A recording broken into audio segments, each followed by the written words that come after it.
Bienvenidos, bienvenidas a esta nueva edición de Diálogos desde nuestro sur, que emitimos todos los jueves a las 5 de la tarde a través de nuestras distintas redes sociales y a las 6 de la tarde a través de Spotify, ¿no? En una versión podcast. Y para esta edición del programa hemos querido abordar el tema Antauro, ¿no? El título de este programa es El Factor Antauro, Cultura Política, Caudillismo, Autoritarismo y Nación. Y para poder conversar sobre este tema hemos invitado a dos historiadores, ¿no? Que están metidos en este tema, porque queremos tener además una mirada histórica, como decíamos y conversamos, comprender este fenómeno, no solamente demonizarlo, haciéndole el juego a la ultraderecha que, bueno, le manda cucos, digamos, para que al final terminemos recalando en los males menores, pero obviamente también se trata de abordar lo que significa el desafío de ese proyecto, ¿no? De este proyecto político. Y para ello hemos invitado a Gustavo Montoya, es historiador sanmarquino, y también a Michelle Mendieta, que también es un historiador sanmarquino y quienes han, como decía, trabajado este tema. Sin más preámbulo, bueno, queremos empezar planteando la siguiente pregunta, dándoles la bienvenida, por supuesto, a este nuestro podcast, nuestro programa. Primero hablando sobre los orígenes históricos, ¿no? Porque estamos en un tiempo donde hay una emergencia de la ultraderecha, de discursos conservadores, reaccionarios a nivel global, pero a veces como que eso nos impide ver el origen histórico propio de estos fenómenos, ¿no?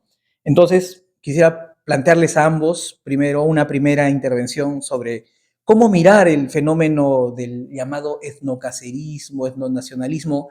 ¿Qué raíces históricas podemos encontrar, no? De hecho, Gustavo recientemente escribió un artículo, ¿no? Y donde hablaba, pues, ¿no? De toda una cultura política que se ha ido gestando desde el inicio de la República, donde la guerra, los militares, ¿no? Y un país, digamos, que queda muy desarticulado, ¿no? Después de la independencia, ¿no?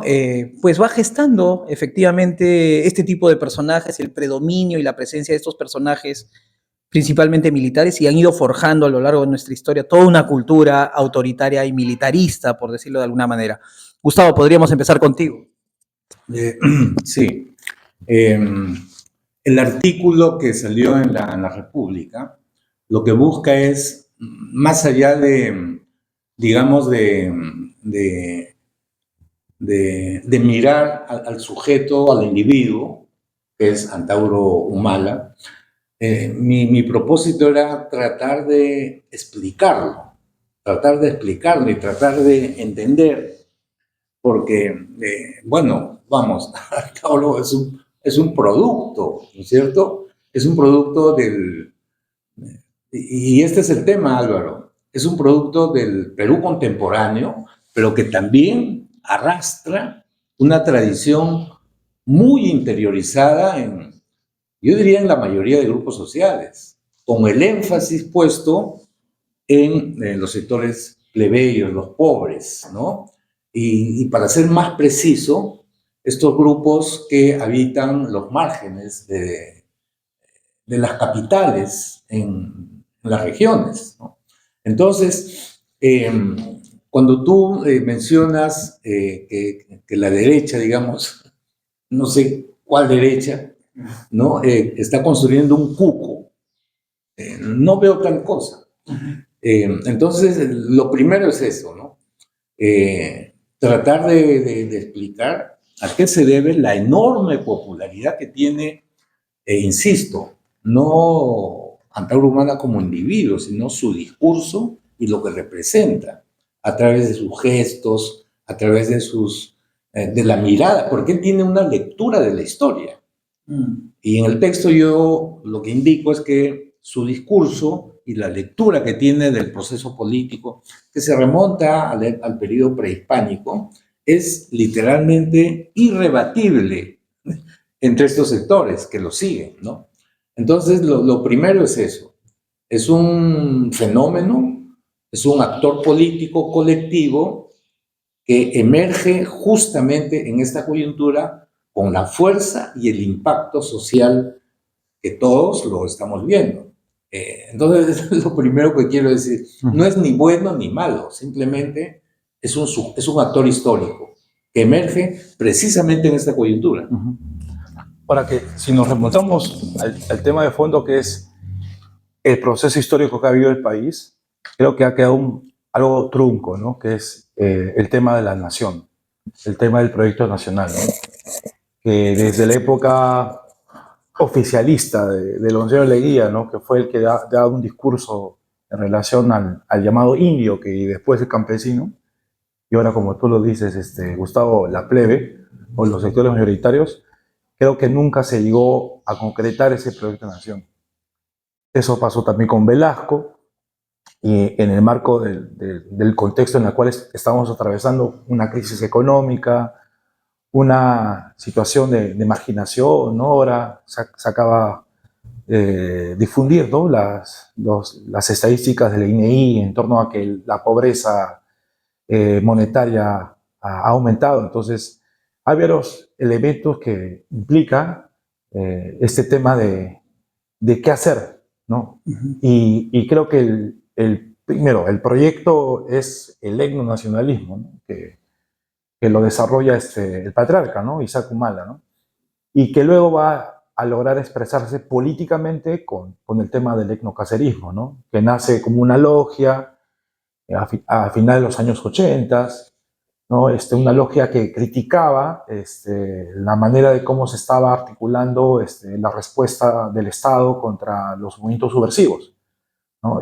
Y es ahí donde el ejército, ¿no? Está un poco decepcionado sobre esta forma de lucha que generaba también, como sabemos nosotros, una cantidad enorme de fallecimientos de las comunidades campesinas.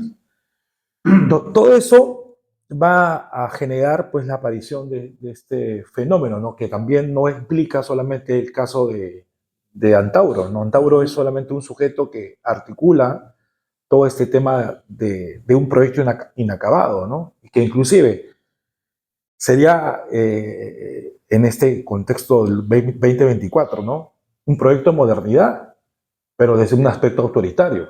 Pero el problema es que se gesta el debate de que estamos en este 2024 hablando de proyectos de modernidad, cuando estos proyectos de modernidad debían haberse establecido desde la independencia. Ese es lo que a mí me llama mucho la atención.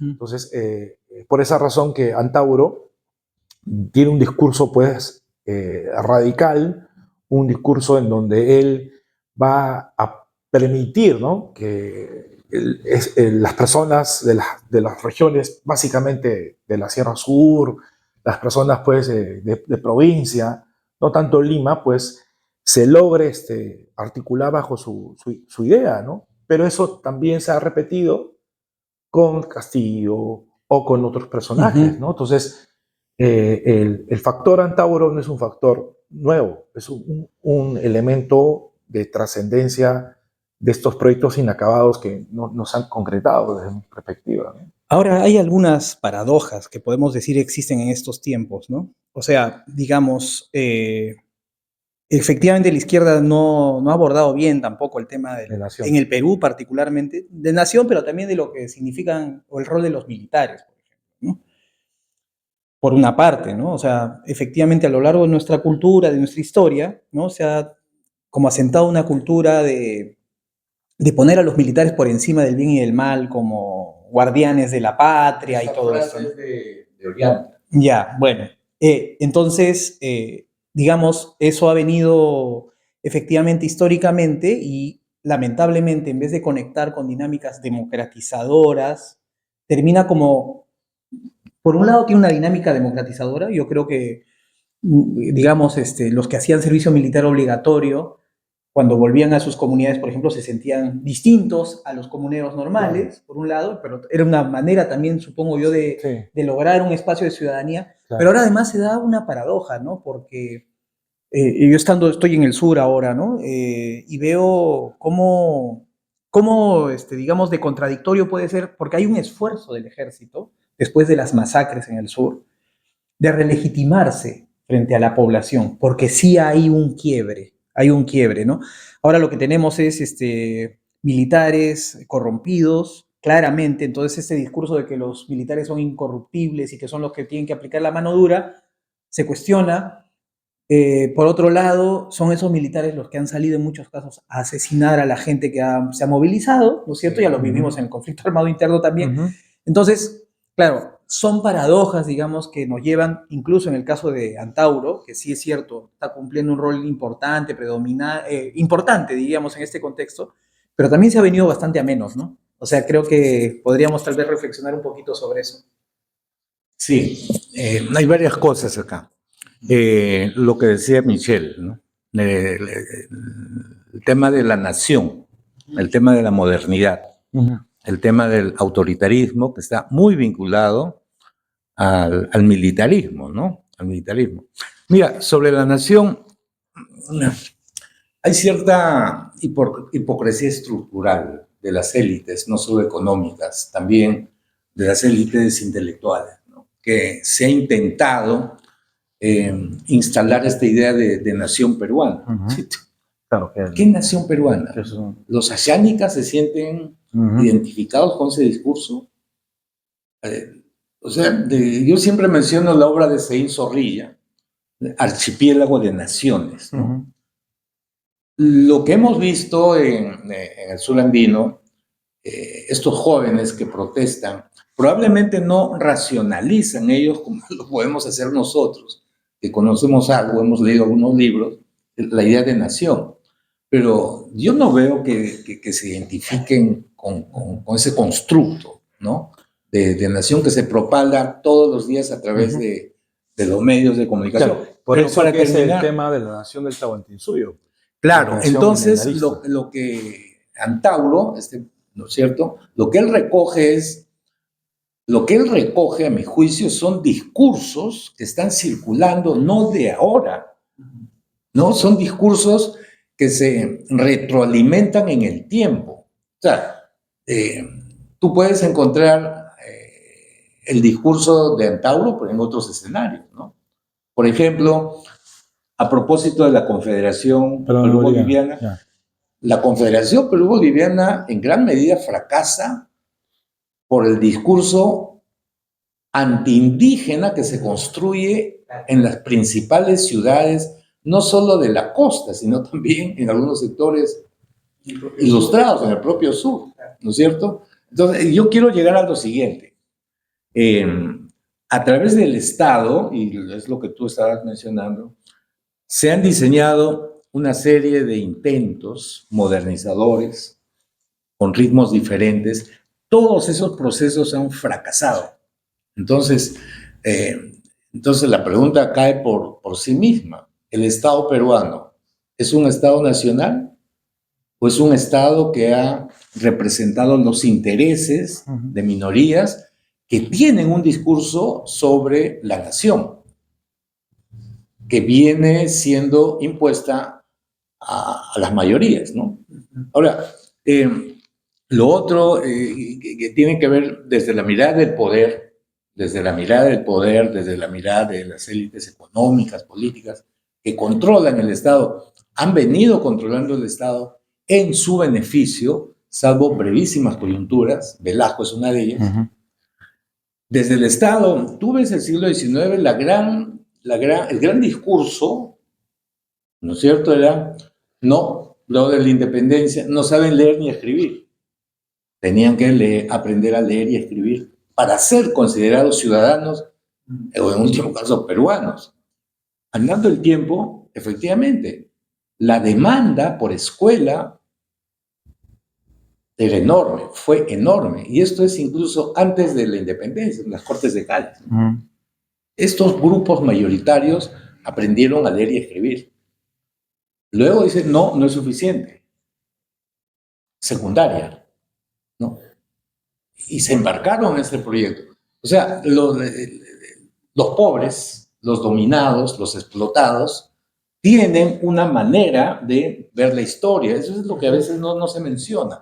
Tienen una lectura de su tiempo, ¿no? No podrán elaborar discursos más o menos coherentes o sofisticados, pero eso no significa que no tengan una perspectiva. Luego, digo, no es suficiente. Universidad. Y también se marcó en la universidad. La demanda por educación superior, si bien ha sido cubierta por estas universidades cocheras, ¿no es cierto? Pero hay una demanda ahí. Hay una demanda, ¿no? Lo que estoy marcando son continuidades, ¿no? Pero ni eso. Ni eso. Ahora, hay correas de transmisión que circulan no a través de los medios de comunicación, no a través de, digamos, de artefactos formales o modernos, sino a través de la oralidad, los abuelos, a los padres y a los hijos. Entonces, esta acumulación de frustración, de indignación, de rabia, ¿no es cierto?, que es continua en el tiempo, hace que exista un auditorio, que existan grupos sociales que se identifican absolutamente con el discurso radical, antidemocrático, si quieres, de Antauro, ¿no? O sea, yo a veces incluso pienso que él ni siquiera es consciente de la empatía que está logrando tener con esos sectores. Ahora, esto tiene que ver, por supuesto, y en el artículo se marca esa tendencia, por encima de la educación pública, por encima de la formalidad democrática, en el imaginario colectivo, pues es como un arquetipo, ¿no? Claro. La autoridad, el orden, ¿no?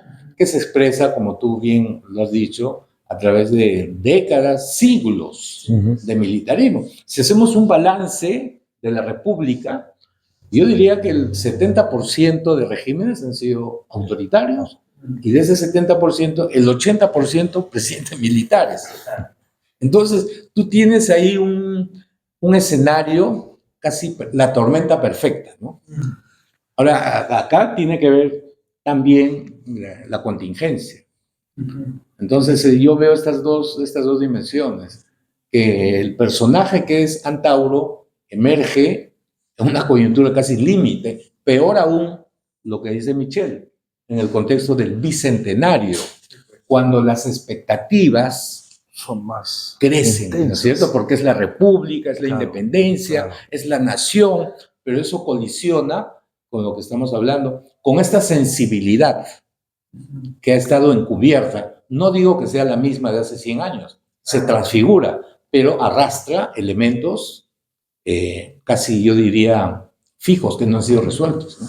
Pero el problema es que también todas las cosas que comentas, Gustavo, que coincido muchísimo, articula hacia una narrativa que es lo que yo propongo, y eso generó bastante polémica, que la narrativa que se construye a partir de la figura, de las características que propone el etnocacerismo, va hacia un tipo de fascismo. Y ese tipo de fascismo, pues, no es algo nuevo en el caso peruano, ¿no?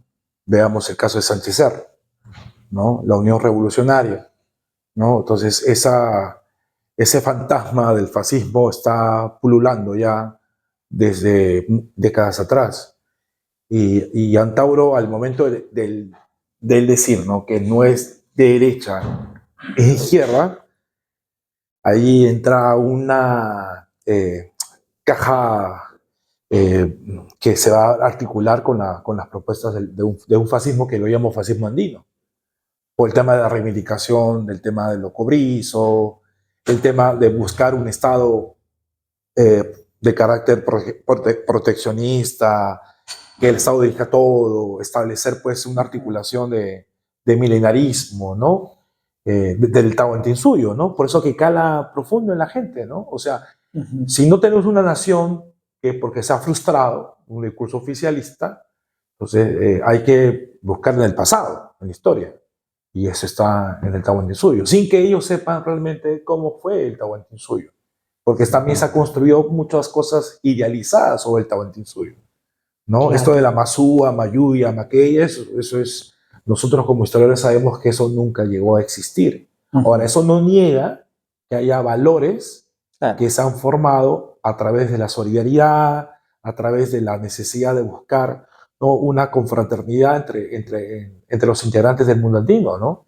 Entonces, pero eso elemento permite a construir esa narrativa, ¿no?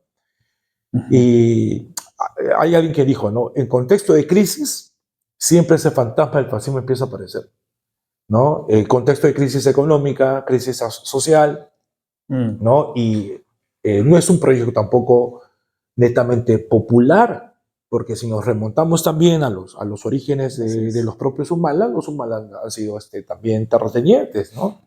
Entonces, y caemos, si uno se da cuenta, caemos nuevamente en un eterno retorno, porque la narrativa viene de un sector, vamos a decir,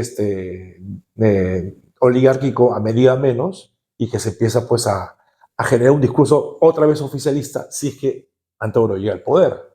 Claro. Y también, bueno, nuevamente vamos a frustrarnos, porque todo lo que va a plantear Antauro Humala no se va a poder concretar en el tema político, ¿no? En los meses va a ser complicadísimo, ¿no? O sea, y nuevamente volvemos a caer en lo mismo. Ahora, la pregunta es, ¿y ahí cómo salimos? Claro, ahora, digamos, No hay escuchándoles, salida. digamos, pienso lo siguiente, ¿no? Creo que el factor militar puede servir y ha servido en gran medida también para extender de alguna manera a la ciudadanía, ¿no? Permitió, claro, permitió como incorporar a sectores que eran despreciados como indígenas a ser ciudadanos a través de ser militares, por ejemplo, ¿no?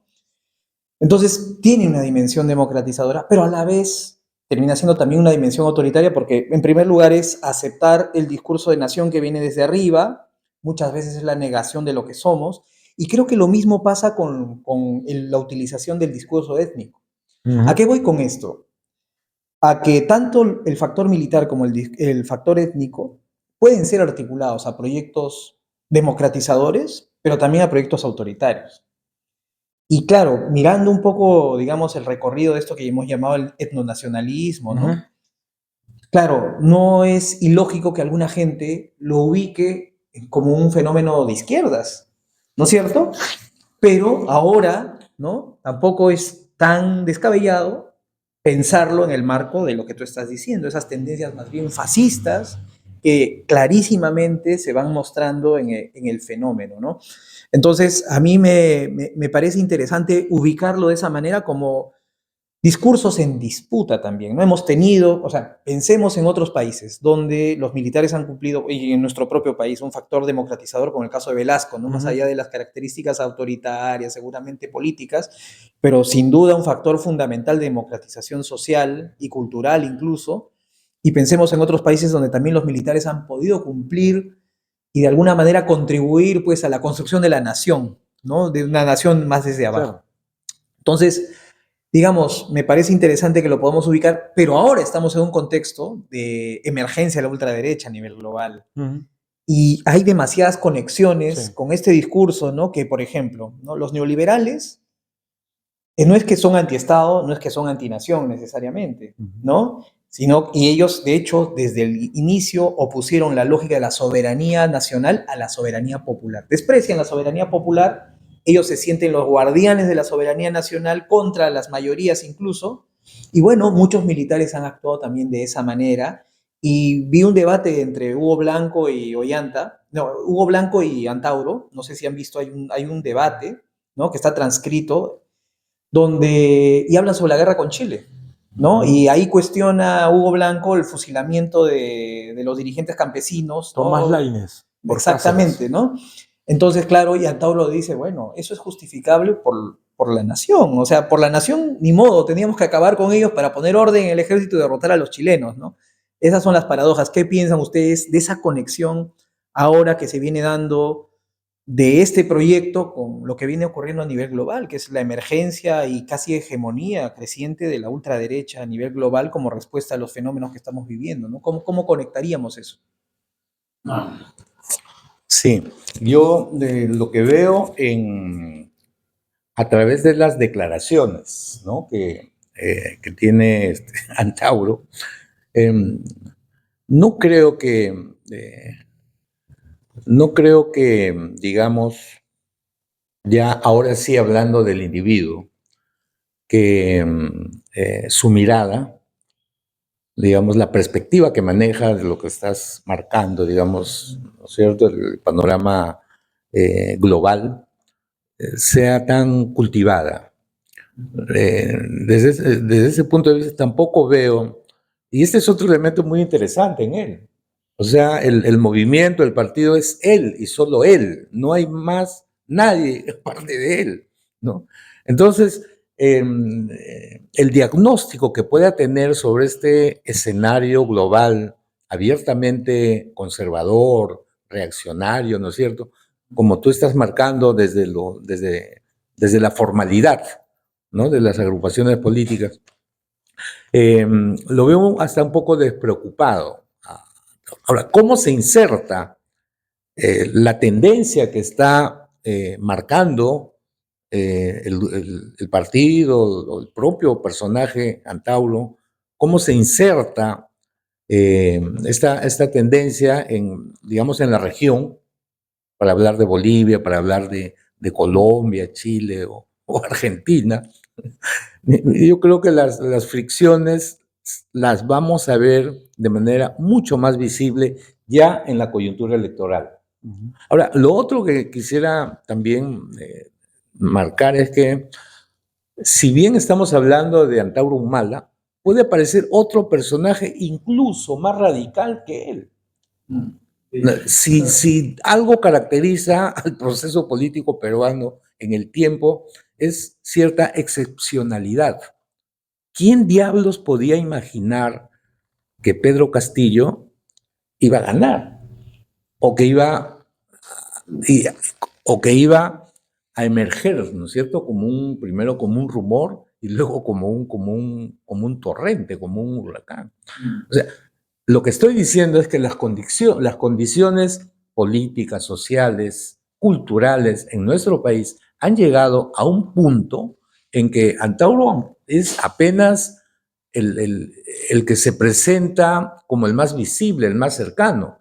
Yo no creo, mejor dicho, yo creo que puedan emerger otros personajes como él, incluso más radicales, tanto en el campo popular como también en el otro escenario, ¿no es cierto?, en el escenario más conservador, más conservador.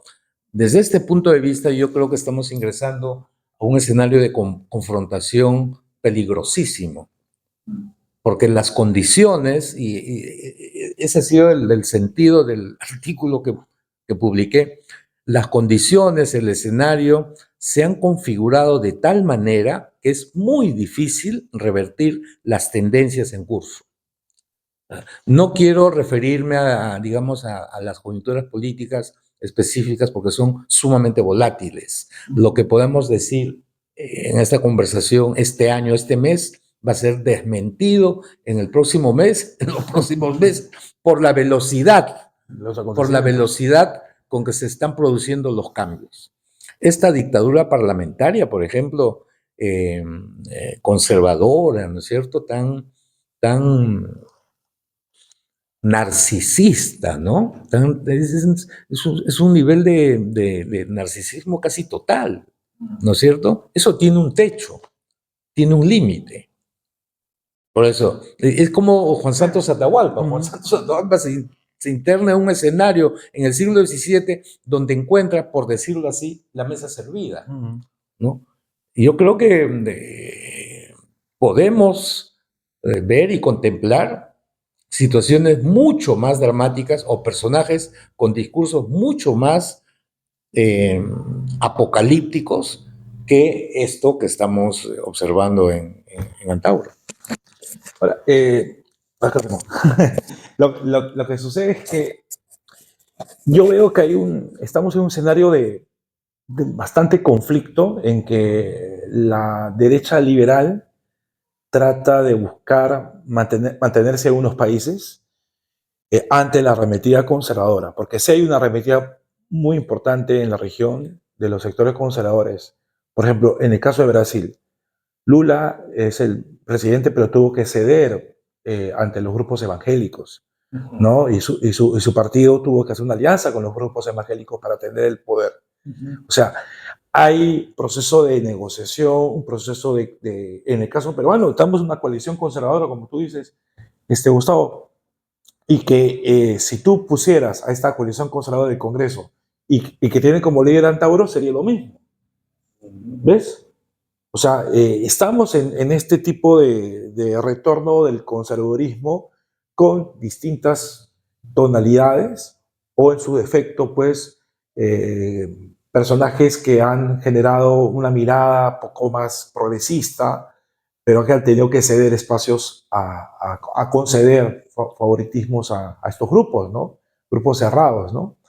Eso es algo que a mí me preocupa mucho, ¿no? Porque las izquierdas, las verdaderas izquierdas, pues están de capa caída, ¿no? Sí, Y eso también se nota, pues, en Europa, ¿no? Con las últimas elecciones al Parlamento Europeo, ¿no? Tú dijiste, ¿no?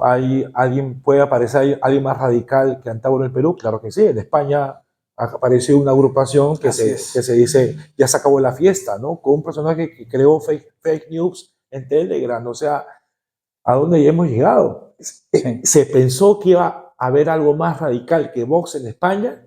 En un momento pensé que no, pero ahora tenemos que sí. O sea, los radicalismos no son solo de partes de América Latina. Estamos hablando también de un proceso que se está dando en Europa. Y una cosa más, no necesariamente un votante de la ultraderecha tiene que ser un ultraderechista. Sí. Eso hay que tener mucho, o sea, a veces pecamos en ser muy soberbios, en decir que el que votó por la ultraderecha es un ultraderechista. No, en ningún momento. La coyuntura. Claro, lo que pasa es que el elector, claro, el elector de repente no ha hecho un estudio profundo de las propuestas de ese partido, o en su defecto, ¿no? En Francia, Marine Le Pen está mencionando que también el tema del aborto es un derecho constitucional. Sí, sí, claro. Entonces, se han ido adaptando. De hecho, claro, los euroescépticos ahora se han vuelto europeístas. Claro, cuando tienen la ese es hegemonía, justamente ¿no? el detalle. Claro, O sea, y eso también es populismo, claro. que no es algo que hemos repensado, pero el populismo para mí es un cajón de desastre. O sea, se puede meter muchas cosas, ¿no? A Antauro le han dicho que era un populista radical, pero es solamente una parte muy superficial del análisis, ¿no? Del Claro. análisis. De hecho, eso que decían, ¿no? Que puede aparecer otro, creo que incluso dentro del partido Antauro, que así se llama el partido, ya hay gente que desafía el poder de Antauro, de hecho, ¿no? Y desde posiciones han cuestionado varias cosas del propio Antauro, ¿no? Su posición frente al actual régimen, ciertos comportamientos, en fin, o sea, digamos, eso efectivamente es un fenómeno que va más allá, como decían ustedes de Antauro. Por otro lado, ¿no? Sería interesante también reflexionar sobre otros países donde ha habido más bien procesos democratizadores incluso de las propias Fuerzas Armadas, ¿no? Y habría que preguntarse si en esos lugares lo militar necesariamente es sinónimo de conservador, por ejemplo, ¿no? Sí. Pienso en Bolivia, por ejemplo, ¿no? Donde ha habido definitivamente con el proceso de cambio boliviano un proceso de democratización, ¿no? Es un ejército más popular, de hecho, ¿no? En cambio, en el Perú no, o sea, hay lógicas jerárquicas que se mantienen donde el ejército es más plebeyo, efectivamente, pero las otras fuerzas armadas no necesariamente lo son, ¿no? O en Argentina, donde más bien las fuerzas armadas ahora son definitivamente el soporte del régimen, de un régimen de ultraderecha, ¿no? Anarcocapitalista incluso, ¿no? En fin, pero, y ustedes decían, ¿no? La izquierda está de capa caída, ¿no? Abordamos este tema, como tú decías, ¿no? No como un fenómeno ni bueno ni malo, sino no lo abordamos como un fenómeno, sino más bien estamos satanizándolo, no lo abordamos. Y desde la izquierda en el Perú no ha habido un discurso, incluso en su confrontación con el propio Velasco, de cara a lo que significa el fenómeno de lo militar, ¿no? Que además lo militar, digamos, y la guerra en general también ha sido como un proceso constituyente, como dicen ahora los teóricos, ¿no? Es decir, la guerra configura los países, configura el orden, y nosotros hemos vivido eso permanentemente a través de distintas guerras, ¿no? Sí. Que han configurado ese orden. Entonces, en ese escenario, ya, estábamos de acuerdo, la izquierda está de capa caída, pero necesitamos pensar e insistir en la posibilidad de un proyecto democratizador. Sí, claro. Tú decías, ¿no? ¿Qué nación? Bueno, ¿qué nación hay que discutir, efectivamente? ¿O qué ¿No? naciones? O qué naciones, naciones, como sí, ahora se claro, discute lo naciones. plurinacional, por Claro, ejemplo, claro. ¿no? Que es Por una eso discusión bien interesante también, ¿no? Ecuador y Bolivia por ese lado nos han llevado 50 años para Exacto. Entonces, adelante, yo ¿no? les pediría ya, entrando al final, hay muchas cosas que abordar, no será la última vez, hay que hablar, hay que seguir conversando sobre este tema, pero yo les quisiera pedir en esta última parte de este programa, ¿no? Pensar en cómo pensamos caminos, ¿no? Democratizadores a partir de esos fenómenos y en este contexto, en este momento, ¿no? Por ejemplo, en el sur hemos visto la vitalidad de la comunidad. Sí. Siguen existiendo comunidades. Ahí hay una confrontación con estas Fuerzas Armadas que la gente ha sentido, están del otro lado, no están necesariamente de nuestro lado, o sea, brutalmente lo han sentido así. Pero a la vez como pensar esta lógica democratizadora también de lo militar, que también creo que hay que pensarlo, ¿no? En otras partes las izquierdas sí se pusieron a pensar en eso. Velasco fue también de alguna manera parte de eso, pero nosotros en las izquierdas no. Bueno, en fin, con eso podemos ir cerrando. Sí, sí, los temas que estamos abordando son mucho más complejos y rebasan el tiempo. Mira, en la historia de la República, las dos agrupaciones de mayor durabilidad han sido, a mi juicio, el Partido Civil, el civilismo, ¿no es cierto?, que llega a Leguía, ¿no?, hasta Leguía, y el Partido Aprista. Y acá quiero entrar al tema del militarismo y de las izquierdas, ¿no? Cuando uno se pregunta por qué el Partido Aprista, estamos desde el centenario, ¿no es cierto? 2024 es el centenario de la fundación. ¿Por qué ha tenido durabilidad? No solo eso, ¿a qué se debe esa cohesión casi espartana que tenían, ¿no? Pero son 100 años. Yo creo que no voy a confrontar a Mariátegui con Aya, porque Mariátegui fallece tempranamente.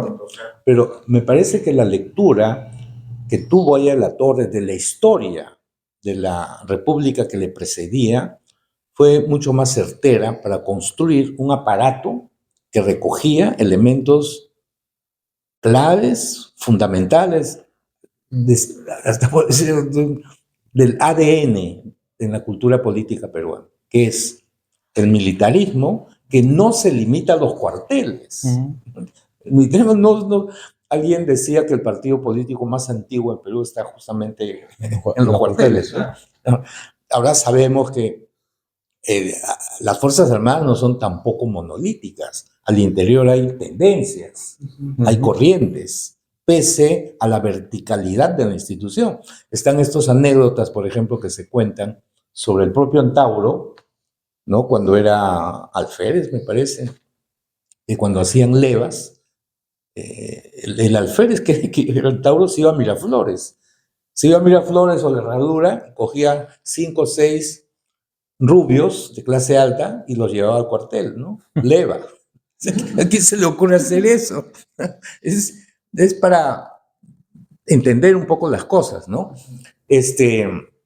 Entonces, el escenario global no da lugar a golpes de Estado. Eso no significa que los militares no expongan su punto de vista, por lo menos los sectores hegemónicos, ¿no es cierto? Eso lo hemos visto con Vizcarra. Entonces, en la sociedad del espectáculo, la realidad se construye a través de imágenes. ¿No? En la actual sociedad del espectáculo, la realidad, el poder, se construye y se cimenta a través de imágenes. Es el poder de los medios de comunicación. Hay que volver a leer este fantástico escritor francés Guy Debord, ¿no?, que es el teórico que anuncia el Mayo francés. Las fotos con Vizcarra era el apoyo tácito de las Fuerzas Armadas, que obviamente han debido de llegar a consensos, acuerdos, los generales, los que tienen control de tropa, obviamente, ¿no? De comandante para arriba. Lo mismo ocurrió con esta señora que está en Palacio de Gobierno. Nuevamente los militares legitiman, entonces no dejan de expresar su punto de vista. Hay que imaginar el zafarrancho presupuestal que se está cometiendo en las partidas. No hay que ser... Con el esquema pensionario. Así, no, pues, Los acuerdos. el presupuesto nacional destina, mejor dicho, el mayor porcentaje es a seguridad, ¿no? Entonces, el militarismo es propio de sociedades civiles casi, no voy a decir absolutamente premodernas, ¿no? Y lamentablemente estamos en eso. Y las izquierdas, para terminar, yo incluso pienso que ni siquiera los líderes de izquierda son conscientes que actúan bajo estos presupuestos, bajo estos, digamos, estos comportamientos que los trascienden. Caudillismo puro. Cuando uno se pregunta, ¿por qué es difícil que las izquierdas? O sea, tienes a la vista los hechos. Ni siquiera los líderes de la izquierda son capaces, se dan cuenta de que arrastran ese tipo de, no sé qué adjetivo usar, de lastres, ¿no? De la cultura política peruana. Ahí yo creo que en el tema del militarismo tenemos que, en un futuro proyecto de inclusión real y de entender al país como un Estado plurinacional, debe haber una reingeniería completa de las Fuerzas Armadas.